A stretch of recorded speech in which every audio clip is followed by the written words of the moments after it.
Elac Adante AS61, Elac's high-end Adante loudspeakers, built to challenge BMW. When I heard that Elac of America's Andrew Jones had designed a new set of cost-no-object speakers as a follow-up to his amazing and affordable UV5, I was intrigued. And now, after missing an expected mid-year release, the highly anticipated Elac Adante range is now available in North America.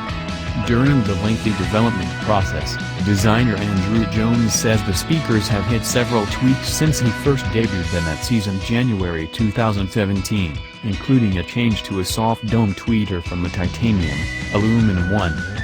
Affordable in the strict sense these speakers are not.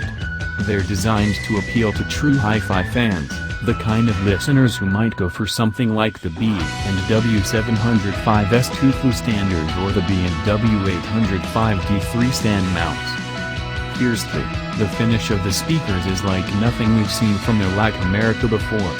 Aesthetically it brings to mind the work Jones did with Technical Audio Devices Laboratories, specifically the Compact Evolution one. The AS61 has a subtle, brushed aluminum faceplate with aluminum drivers, and while the cabinet was finished in gloss black, the final version will also be available in gloss white or walnut. One thing you notice when you examine the cabinet is there aren't any ports, just a pair of binding posts on the back. In addition to the concentric, mid-range tweeter setup, the bass woofer is actually a pretty ingenious system of drivers, which Jones says he borrowed from Cat. He's put a traditional 6.5-inch driver inside a ported box which then drives an 8-inch passive driver on the outside. Translation? Smoother, more extended bass and better efficiency. Steve Guttenberg recently reviewed the likable and identically priced B&W 705S2 and in our listening room the Elac Adante AS61 simply dwarfed them.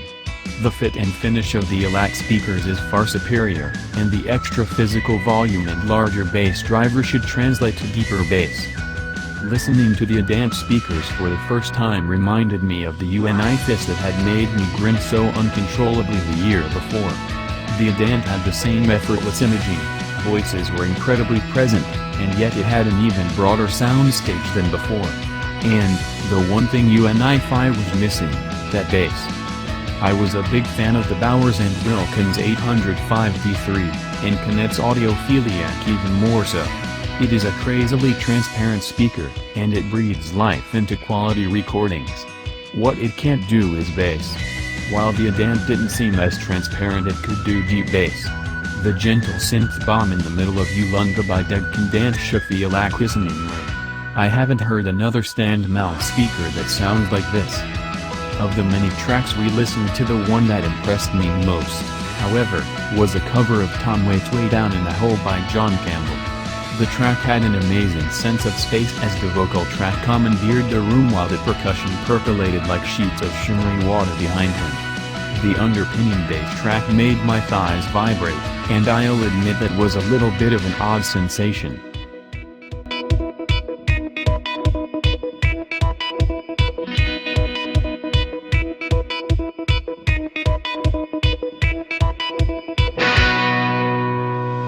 What?